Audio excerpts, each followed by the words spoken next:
good entrepreneurs in front of us there, huh? That was good to listen to. Bob, I'll confess up front, Bob's a friend.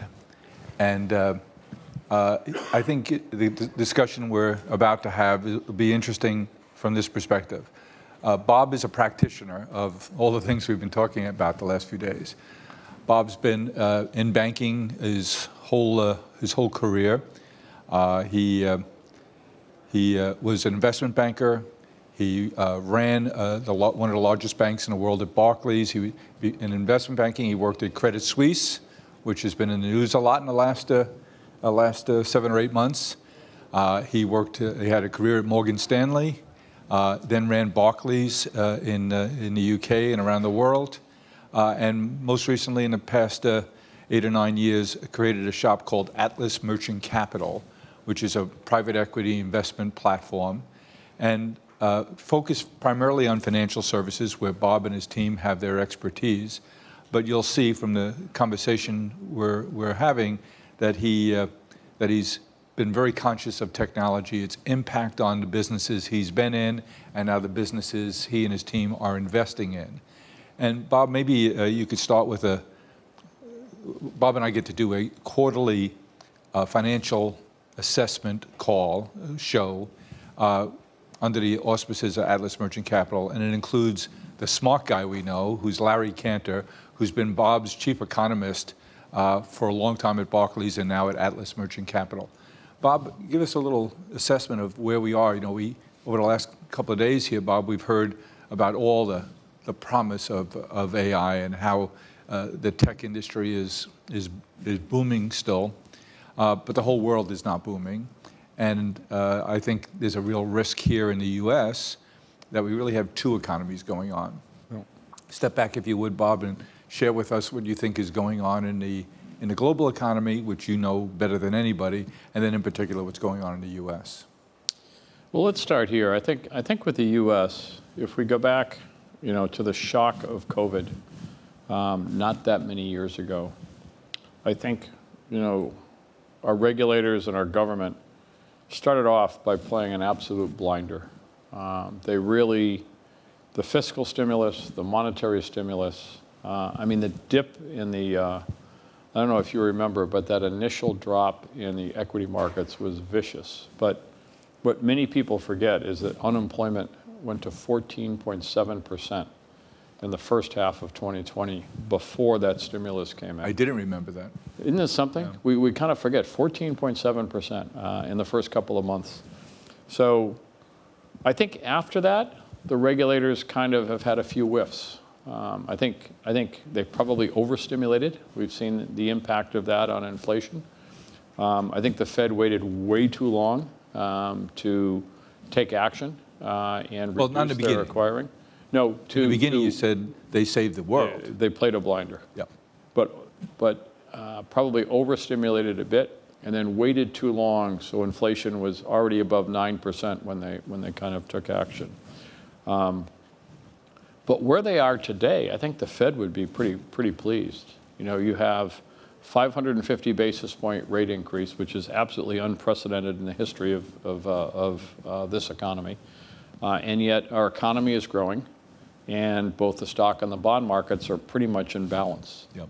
And what I find most amazing about that is you and I talked about, I was in Asia 2 weeks ago, I was in the Middle East a week before that, and the rest of the world is looking at the U.S. and going, how did they do that? Like, how did they actually accomplish the taming of inflation while keeping the economy growing and keeping the markets fairly stable? And it's the only developed economy in the world where the economy today is better than it was pre-COVID. So I think in a lot of ways, yeah, it's the only developed economy in the world. So I think in many ways we have to actually recognize that although we've probably had some excesses there, the initial move was strongly positive for our country. And the fact that we've been able to manage this increase in rates is a testament to no country has a financial services industry as diverse, as robust, as developed as we have. And I think it's just an incredible testament to the private sector and the strength of the U.S. economy. So I think the Fed's feeling pretty good. you're an expert on banking, and I've heard you talk about some of the problems in the banking system in the U.S. now. So you ran Barclays. Europe doesn't have the diversity of banking that exists in the U.S. You usually have one big bank, and now in Switzerland, where you had two big banks. Well, three, not that long ago. And now going to be one, or now is one, even if it's not in brand yet.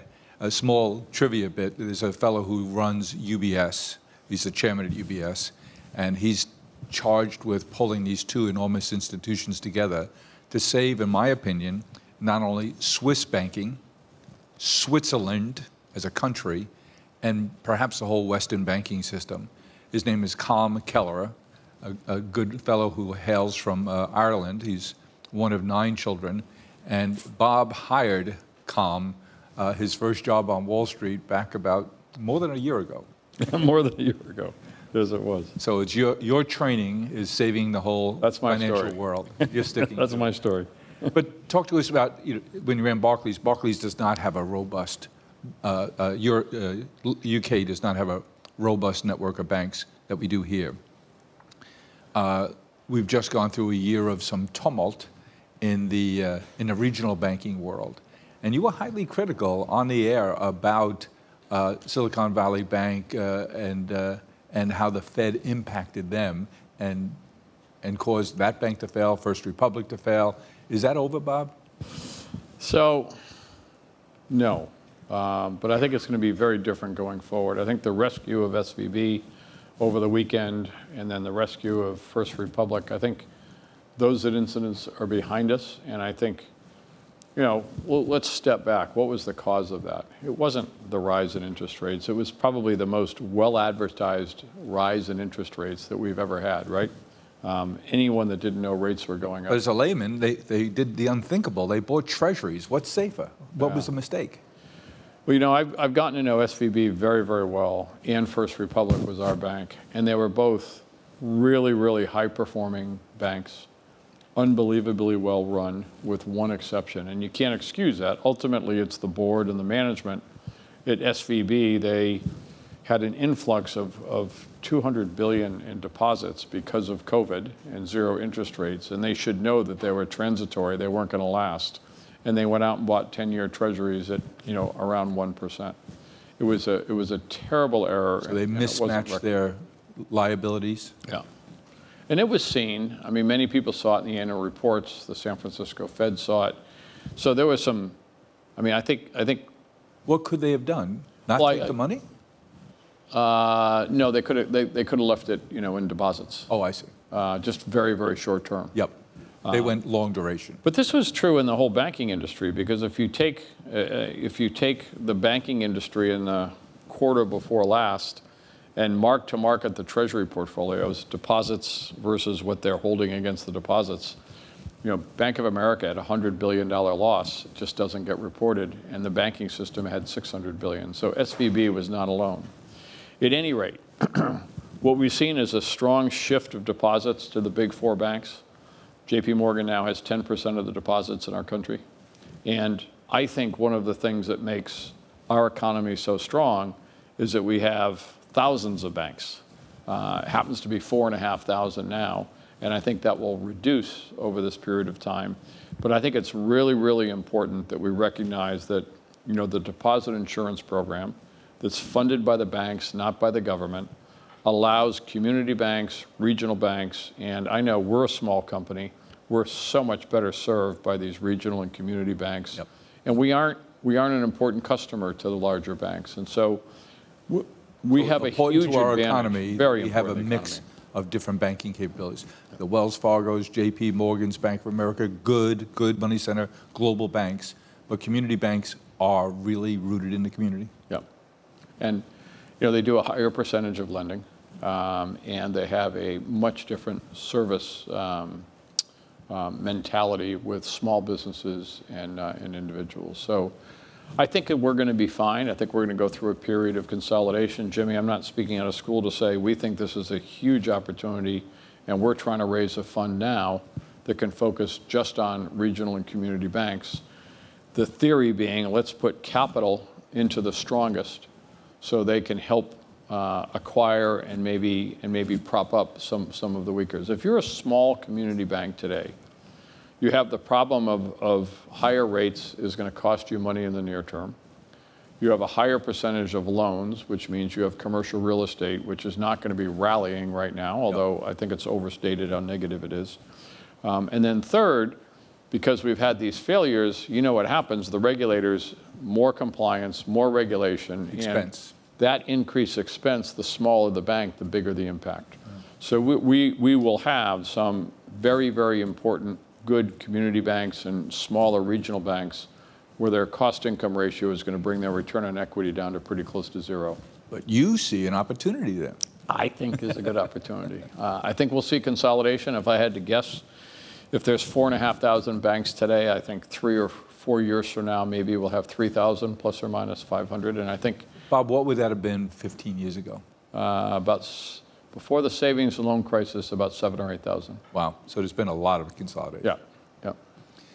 Bob, today you're chairman, founder, CEO of a private equity firm that invests in financial services. You've done a whole bunch of different kinds of things. How does the AI and tech, digitization of the tech world impacted your investments? Well, I'm chief executive and founder. You're chairman. Oh, yeah, that's right. There is a little bit of a friendship here. So AI is you know, the moment it really struck me was when my alma mater, Colby College, a small liberal arts school in Maine, 3 years ago got a grant from the Davis Select Funds for Andrew Davis, who was a classmate of mine there, to start an artificial He was there when you and Fred and Barney Flintstone were there. Yeah, exactly right. We were friends. It's eroding right in front of us. 3 years ago? Way off. 3 years ago, 3 years ago, Colby. they started a major. This is a liberal arts school, 2,000 students, and a campus in Waterville, Maine, and they have a major in artificial intelligence. And the impact, it wasn't just that. It was a really thoughtful grant from a very thoughtful investor who Davis Select do a lot in technology and AI. But what I saw happen is this liberal arts campus of English professors and economics professors, all of them wanted a part of it. Sleeves. Yeah, and sweaters and pipes and all kinds of things like that. But they were desperate to get a piece of it, to share, you know, to share classes with the professors. And it's had a huge impact on that school. In terms of us, I think every single thing we have invested in the last couple of years, Jimmy, has had some sort of part of the competitive positioning has been around technology. Mm-hmm. You invested early in a stablecoin company. Yep. Tell us about Circle. So kind of ahead of AI in another area of tech, you know, the concept that the larger institutional banks, the JP Morgans, the Wells Fargos, if Worth Magazine had to move, you know, substantial institutional money from one company to another company, they'd call their bank, Wells Fargo or JP Morgan. It would take 3 or 4 days to do all the work to do a, you know, tens of millions of dollars wire to wherever Worth Magazine or 1-800-Flowers needed it.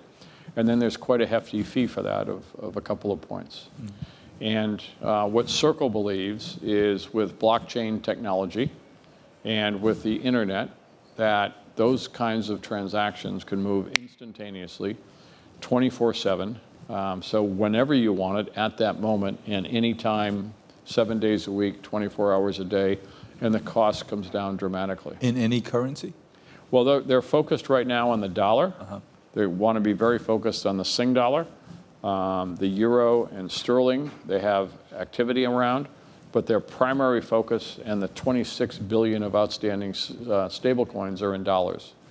And so stablecoin is a digital currency that doesn't fluctuate by the buying and selling of that digital currency. It's tied to the dollar.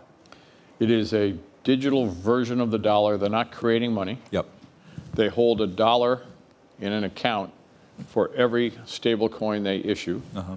And they're in the U.S. regulatory perimeter, unlike Tether, which is a also a stable coin, but offshore in a somewhat murky portfolio, so people are a little bit more concerned.